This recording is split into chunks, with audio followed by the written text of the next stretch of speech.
Hello, students. This is Dr. Perrigo. I'm going to wait just a minute just to kind of give everybody a chance to sign on. So I will be getting started in just a couple of minutes.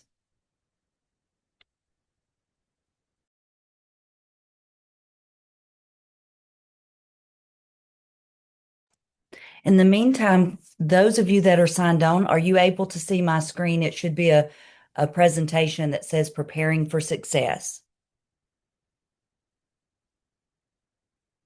Wonderful. Also, in the chat, I shared a PDF of this presentation so you can download it and have access to it.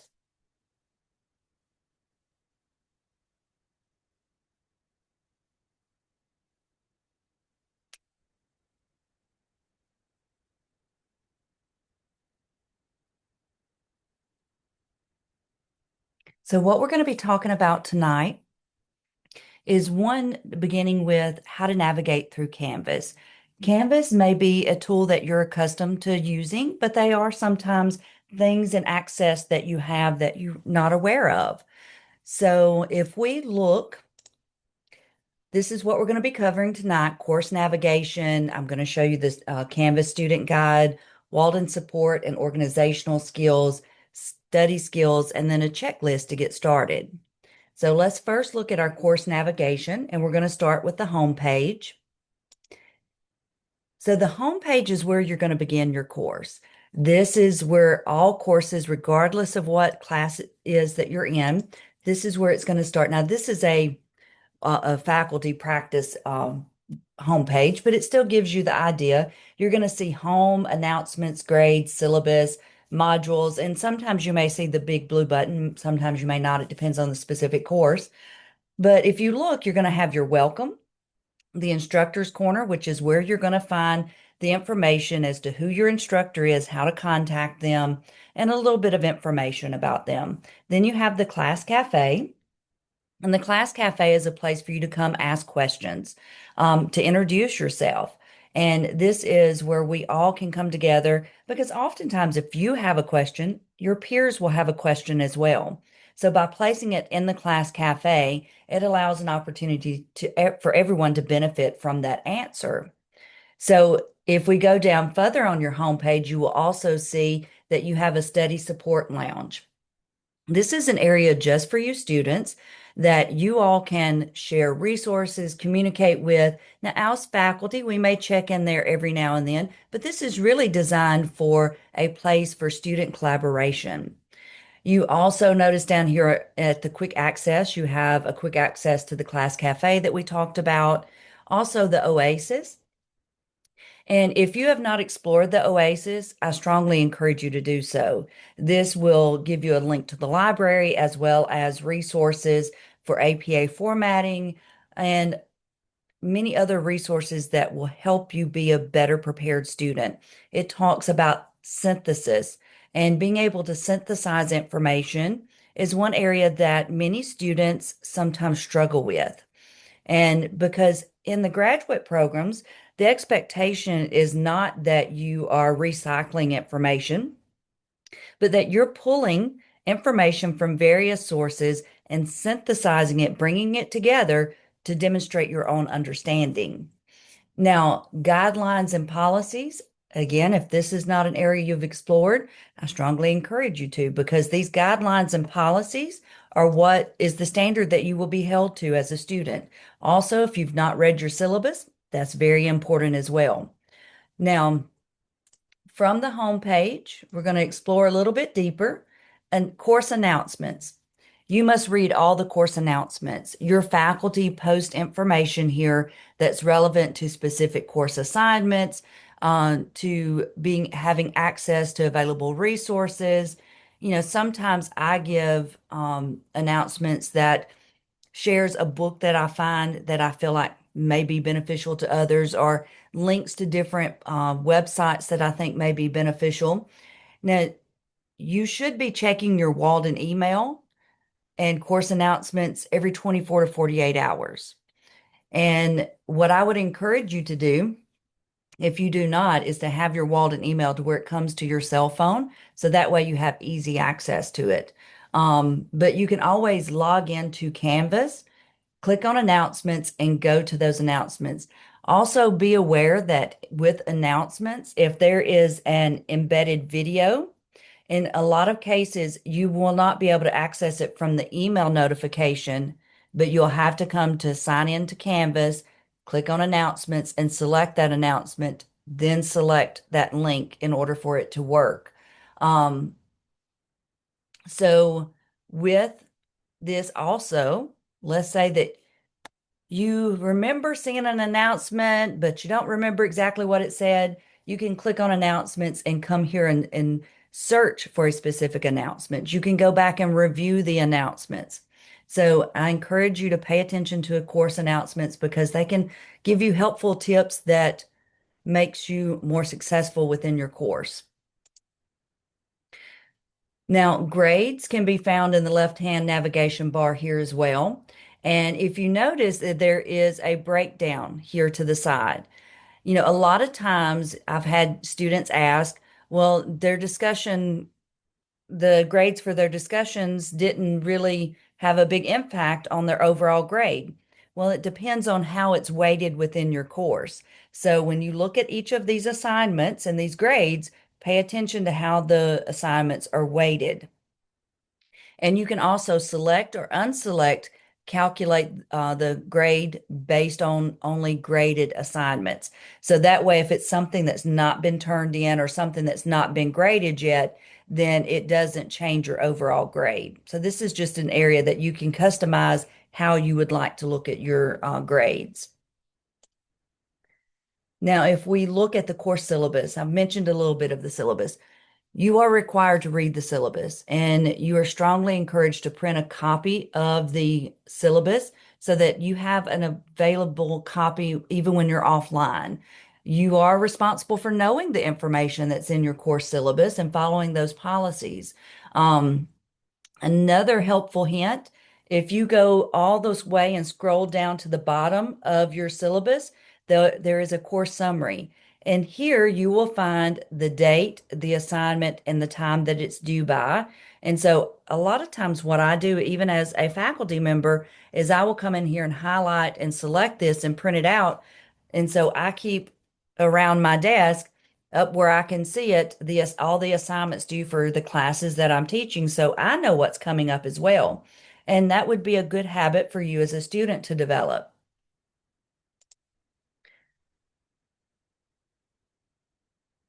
And modules, there's a couple of ways that you can get to modules. From the home page, your modules will be here, and you'll have the start here, week one.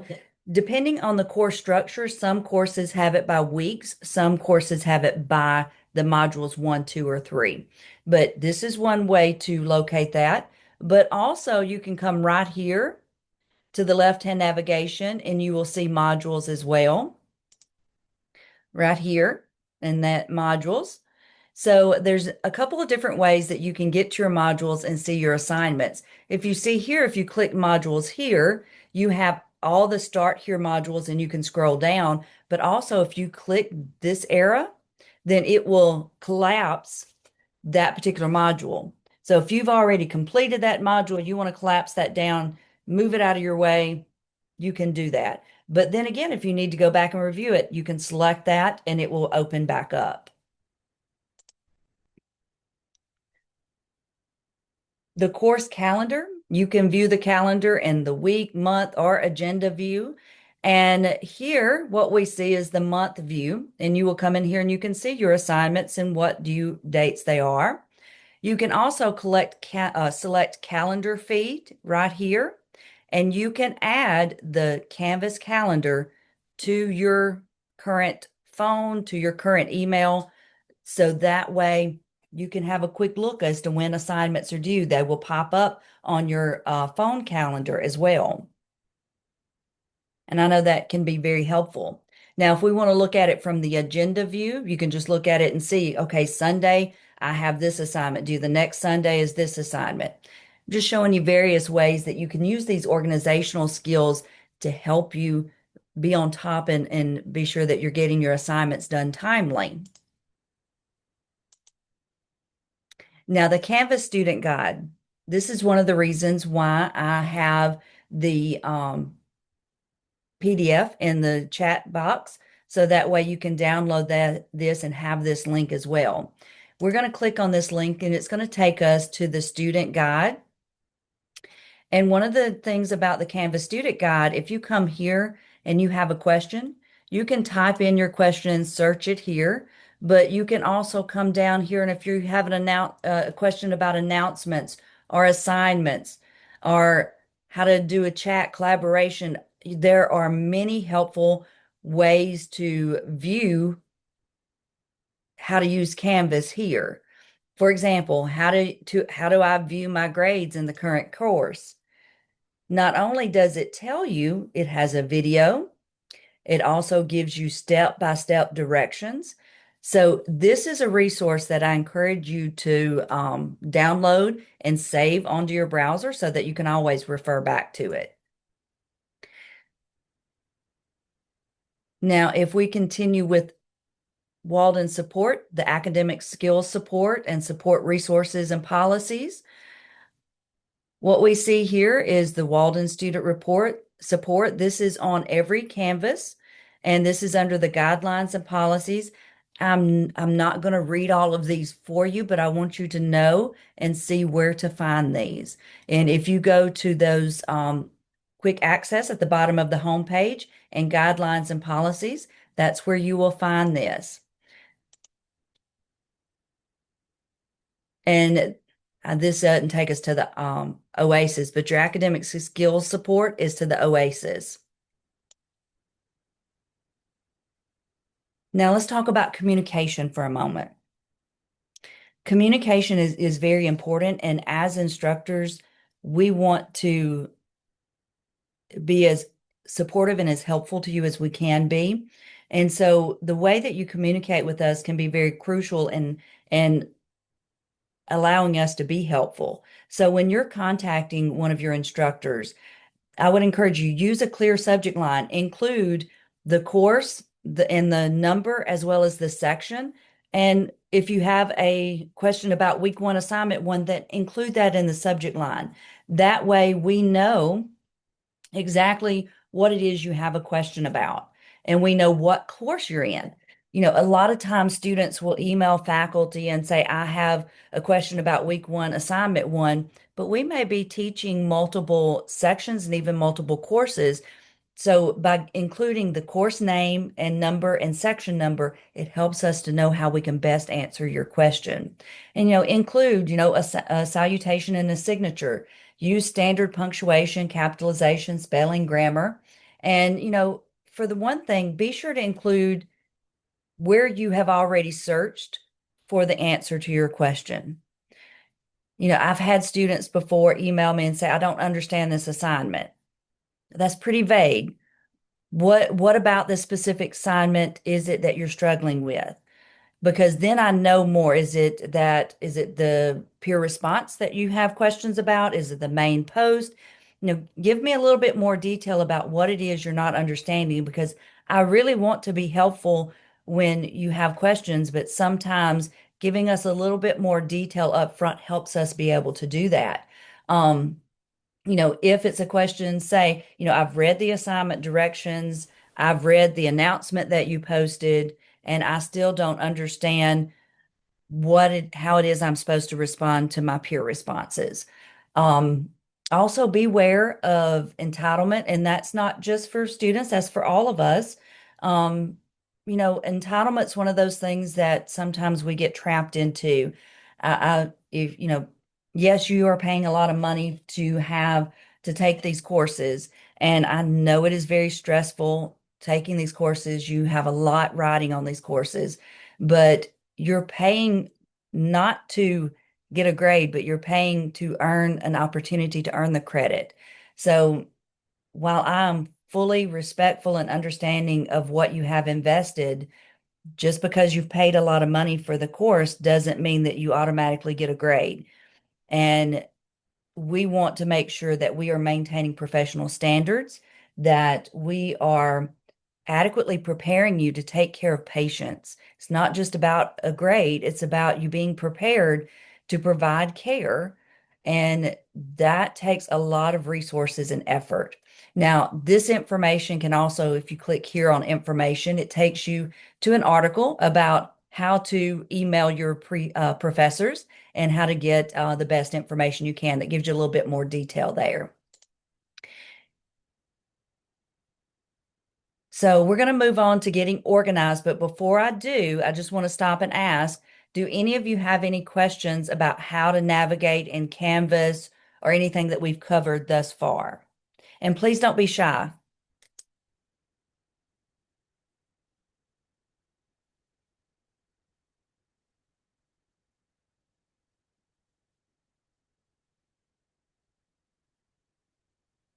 Okay, if you all don't have any questions, I'm going to continue on talking about getting organized, but I'll give you another opportunity if you happen to think of a question before we end. So, getting organized and preparing for studying. One of the best things you can do is take time to create a study area where you are dedicated to just doing your work. It doesn't necessarily have to be an entire room or, a big office, but it can be literally a corner of your dining room, living room, bedroom, but an area where you keep all of your resources. If you've printed out an article you want to read, a place to organize that to keep up with that. The thing that this does, not only does it help to get you organized, but it helps you when you walk in that space and you sit down, then you're okay, this is where I study, this is where I begin. It's not very unsimilar to how we teach patients sleep hygiene, that, not watching television before going to bed or having a TV in your bedroom, because this helps sets the mood and for your mind to know and understand it's time to go to sleep. Well, you can do the same thing with your study area. This helps your body to signal and become conditioned that this is the area for you to become organized, focused, and get your work done. Establish a routine of checking the Canvas inbox and email and announcements. I encourage you to do that daily, but at a minimum, every couple of days, that you check that. Now, all of these little areas that are moving down here, this takes you to links that gives you more detail about how to set up a perfect study environment. So we're discussing it, but I've given you more resources right here at the bottom. Now, organization, using that calendar and Canvas, using a to-do list and maintaining that to-do list. And one thing I do want to warn you about, yes, Canvas has a to-do list option. However, not all assignments show up in that to-do list. So I encourage you not to rely on the Canvas to-do list. Create your own. Go through at the beginning of the term and write down on a calendar or print out that calendar that's in Canvas and highlight every assignment that's due. And when you do that, also schedule a study time. Just like you are scheduled at work, you have shifts. You can't just put a deadline of this assignment has to be done. You're going to need some time to actually review the assignment directions, gather the material that you need for completing that assignment, and then reviewing that material and then beginning to implement the assignment. You can schedule that just like you schedule yourself for work. And by being that deliberate in scheduling your time, it helps to keep you on track. Um, Now, does that mean you're always going to be able to follow that you're always going to be able to sit down and do that? No, but even if you do it, you know, 50% of the time, it's still going to help you to be a better student, to be more successful. Study skills, and this is a struggle, and not just for your classes, but when you are studying for your boards, you're going to be studying massive amounts of information and learning how to narrow down group information, put it together that allows you to recall that information is going to be critical. And one of the things is to schedule short study sessions, not, I'm going to study for 8 hours before I go take my midterm. Rather, study, at least set aside 30 minutes to an hour each week to overview that assignment from that week. as well as that particular diagnosis or whatever it is that's being the focus from that week is. But schedule those short study sessions rather than marathon sessions. They will be much more effective. Also, notice here, there are areas that will take, we're not going to watch these videos, but this is the learningscientist.org, and they have 6 strategies for effective learning. And this is talking about spaced practice, and this is for students. And each one of these that we talk about have a video that corresponds to it that you can go back and watch, and it gives you a little bit more elaboration on how to use these. Now, switching it up, don't study one topic for very long. And so, for example, let's say that you're trying to learn about mood disorders. Well, you don't want to just study major depression for too long. Look at major depression and the diagnostic criteria, then compare it to bipolar disorder and think about how do you distinguish between major depression and bipolar disorder. But switching those topics up and going back and forth, it will help you to be able to embed that information on a deeper level, allowing you to pull from that when you're taking your midterms, your finals, as well as the board exams. Also, do retrieval practice. Put away everything you know and do a brain dump. Write down everything you know. Let's say that you've been studying mood disorders. So sit down and write down everything you know about every mood disorder. Create you an outline, list all the mood disorders, and then start listing about what are the diagnostic criteria, what are the key features, and what are the screening tools that you would want to use with that diagnosis. Elaboration, ask yourself questions. Well, how do I know that this is the diagnosis instead of that? Ask yourself questions. Also look for examples. Connect what you're studying to your experiences. Hopefully, you've had some experiences working in mental health. And so when you're looking at that diagnostic criteria of major depression, maybe there's a patient that you remember, oh, I remember, Mr. So-and-so had all of these symptoms and what that looked like. So connecting your real world working experience to what you're studying is very beneficial as well. So this I have as the first week of class checklist. I know that we are past the first week. Typically, we do this the first week, but because of holidays, the winter session is always a little bit more challenging because of all of the holidays, which is makes it even more critically important that you get organized and set yourself up for success. So if you have not already, take some time to explore that homepage. You can also set your Canvas to your time zone. And if you go back to that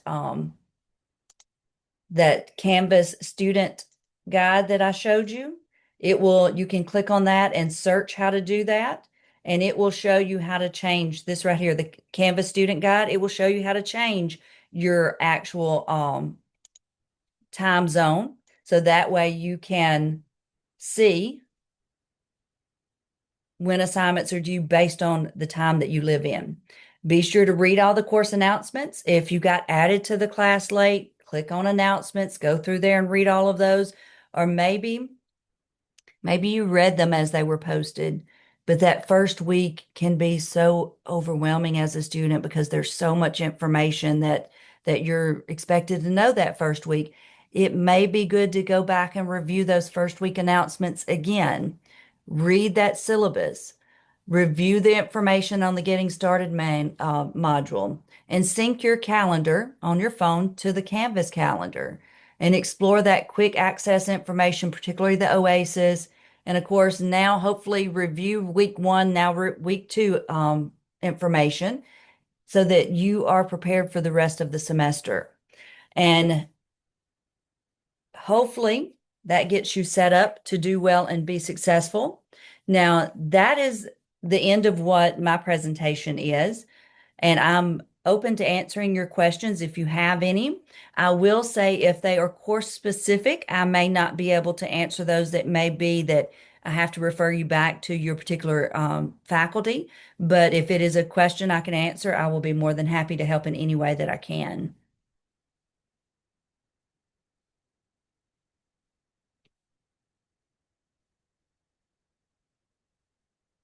If you're shy and don't want to verbalize a question, you're welcome to type one in the chat box as well.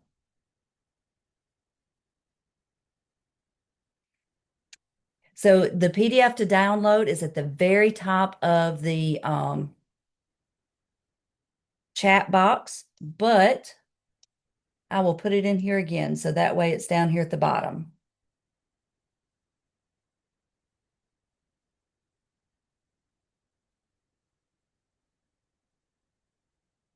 Okay, so the response for a post on a discussion post, that's going to be course specific. What I would encourage you to do is look at your course and like let's say that you had a week one discussion, look at those specific directions.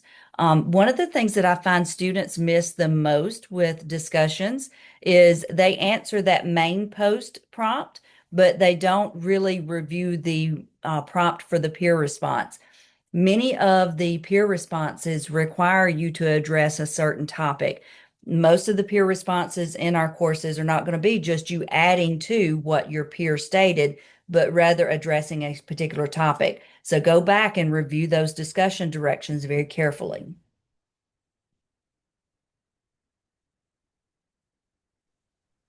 I have a question. My name's Mary Chaplin.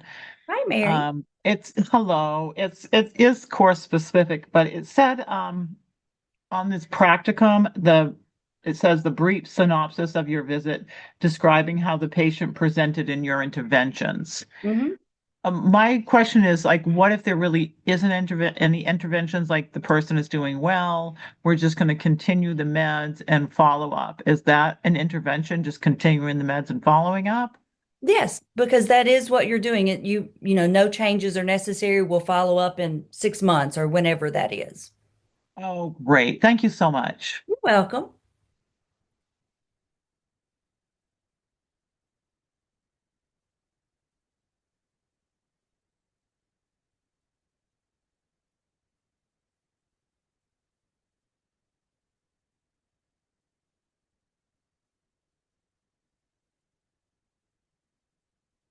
I'll give you guys a couple more minutes to come up with any questions you may have. If you don't have any and you want to sign off, you're welcome to, but you're also welcome to stay to the very end.